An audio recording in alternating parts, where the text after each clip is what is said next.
Bonjour et bienvenue sur le dossier 241, votre plateforme d'actualité et d'information. Aujourd'hui, je veux parler du déguerpissement.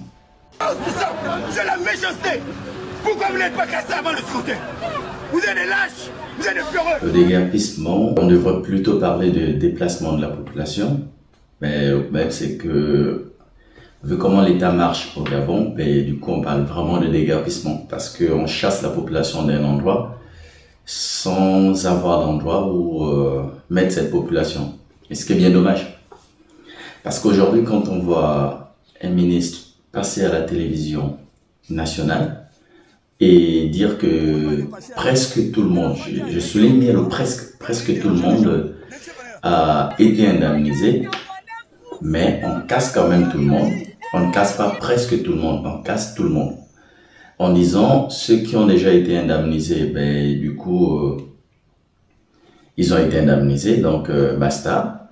Et ceux qui n'ont pas, le presque, ceux qui restent, le peu qui n'a pas été indemnisé, eux aussi en cassent. Bon, en attendant de trouver une solution pour le relogement de ces familles, pour être plus proches, ces personnes vont se débrouiller. Mais en attendant qu'on trouve ou pas une solution de relogement. C'est un peu compliqué parce qu'on ne gère pas un État de cette façon. Et même quand j'entends dire force à l'État, c'est qui l'État? Il faut se poser la question. L'État, c'est vous. L'État, c'est moi. Il faut comprendre que le gouvernement a un mandat. Et toutes les décisions que le gouvernement doit prendre, toutes ces décisions doivent être prises dans le sens de la population. Donc le but final, c'est le bien-être de la population. J'ai l'impression que les décisions sont prises à la va-vite, sans planification. Ça doit se passer normalement. Comment dans un État? Dans un État, la première étape, déclaration d'utilité publique. Après la déclaration d'utilité publique, il y a l'aménagement et le lotissement, mise en place des routes, de l'eau, de l'électricité, écoles primaires, maternelles, lycées, marché, si possible, un centre hospitalier ou au cas contraire, un dispensaire. Deuxième étape, construction des logements. Logement d'accueil. C'est pour ça que je parlais tout à l'heure. Pour la population, on doit parler d'un déplacement.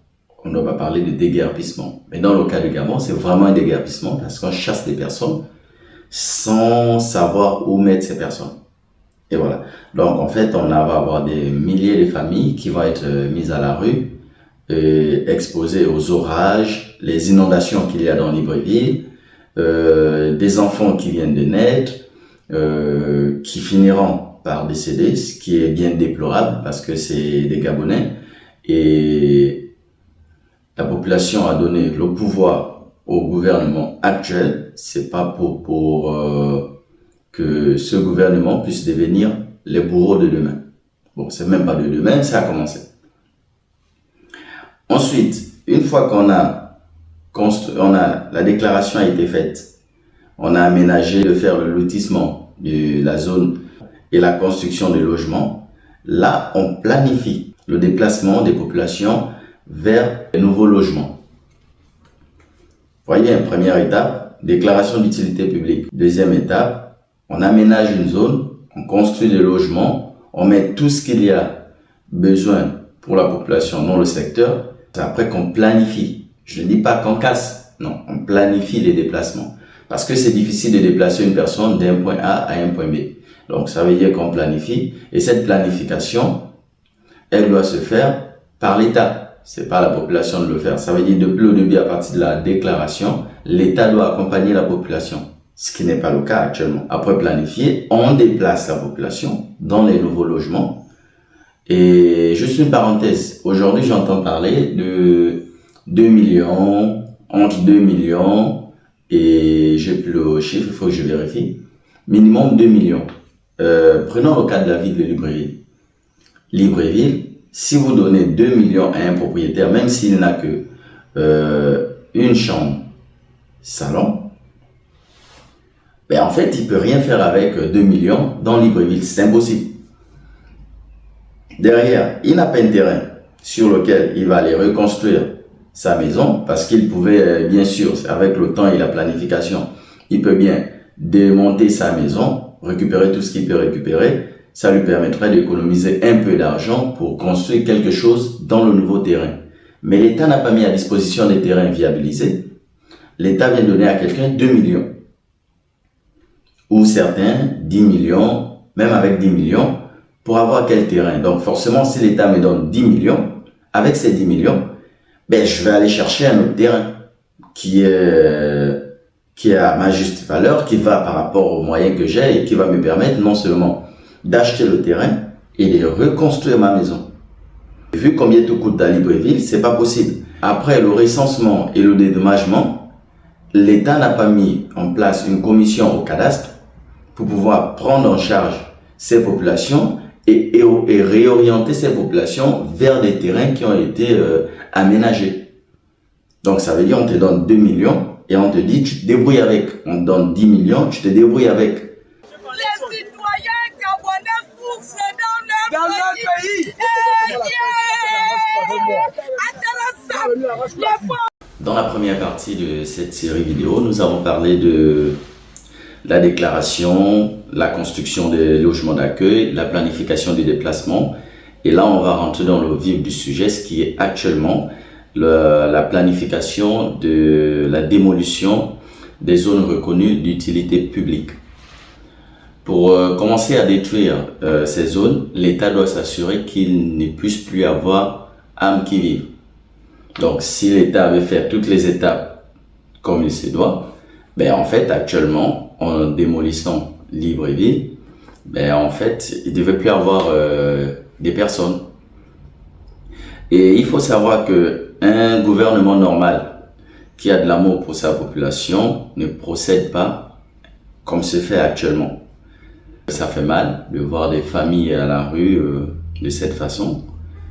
Et il y a aussi, il faut souligner, les locataires et les personnes qui se sont remises sur les terrains après que certains ont été dédommagés. Donc en fait, on a fini de dédommager et la population, ceux qui sont partis, ont revendu les terrains à des Gabonais qui cherchaient des terrains moins chers. Et donc du coup, les personnes leur ont vendu les terrains moins chers, ce qui est bien évidemment logique. Tout ça pourquoi? Ben pour la simple et unique raison que l'État n'a pas accompagné, l'État n'a pas fait de suivi, l'État n'a pas fait de planification. Donc ces locataires qui étaient dans ces maisons, comment on fait?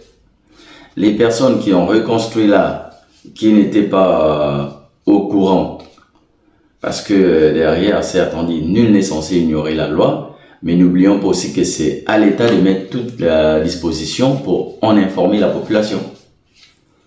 N'oublions pas ça. Donc je le souligne clairement, l'État, c'est l'État, on va dire le gouvernement mandaté qui doit le faire. Ensuite, pour répondre à la question, à qui la faute? La faute est à l'État, principalement, et particulièrement le gouvernement. Parce que le gouvernement n'a pas suivi les étapes comme ça devait être fait. Le gouvernement est venu une fois, ils ont donné de l'argent, ils ont fait partir les gens sont vraiment partis. Ensuite, ils ne se sont pas arrangés à sécuriser la zone ou à faire une communication et un suivi tout le temps, parce que c'est vraiment important. C'est pour ça qu'on parle de la pédagogie. La pédagogie, c'est pas juste à l'école, je suis désolé. La pédagogie, c'est dans la vie courante. Ça veut dire quand le gouvernement veut faire passer l'information, ben, on utilise la pédagogie. Et pire dans ça, c'est que la pédagogie, vous l'utilisez bien quand il s'agit d'aller chercher les votes de ces mêmes personnes que vous avez mis à la rue. Là, vous faites de la pédagogie. Vous faites une première équipe qui passe, une deuxième équipe qui passe, une troisième au fur et à mesure. L'achat de conscience aussi, voilà, il faut bien notifier ça, qui est au passage, je le souligne, de la corruption de masse. Et ça, c'est des sujets qu'on va aborder plus tard. En attendant, on est sur le déguerpissement. Pour terminer et conclure, Je dirais que la faute principale, sinon on va dire à plus de 80% de la responsabilité revient à l'État. Et les 20 autres %, c'est à la population qui n'a pas su s'informer. Je parle particulièrement des locataires et de ceux qui ont racheté les terrains. Ils auraient dû s'informer sur les zones et pourquoi ne pas aller voir le cadastre ou le ministère de l'urbanisation pour pouvoir être sûr avant d'acheter un terrain. Ben, à partir de maintenant, ça devrait être la procédure que tout le monde devra faire. S'assurer que le terrain n'est pas, dans un premier temps, litigieux, parce qu'au Gabon, c'est plus le litige familial qui nous intéresse. Bon, en fait, on ne s'intéresse pas. Est-ce que l'État prévient un projet ou pas? Très chers frères gabonais et sœurs, il faut vous informer sur ça. Et c'est pour ça que je dis les 20% des responsabilités, c'est à vous. Sinon, toute la chaîne au début, c'est au gouvernement de le faire. Et plus tard, on va parler d'autres sujets. Et voilà. Sur ce, je vous remercie. Et sur les autres sujets, on va toujours continuer sur le déguerpissement. Mais là, on va plus parler en profondeur. Dans les dates, les différents dédommagements, est-ce qu'il y a des noms? Et voilà. Il fallait mettre en place une bonne procédure. On ne refuse pas le déménagement, mais on refuse la procédure. Les gens meurent par arrêt cardiaque. Toi aussi. Olivier, tu ne peux pas faire ça. Tu ne peux pas faire ça. Il faut arrêter de casser comme ça. Mets une bonne procédure en place. On ne refuse pas de partir. Mais on refuse. La procédure, elle n'est pas bonne. La procédure n'est pas bonne. Olivier, quel est bien.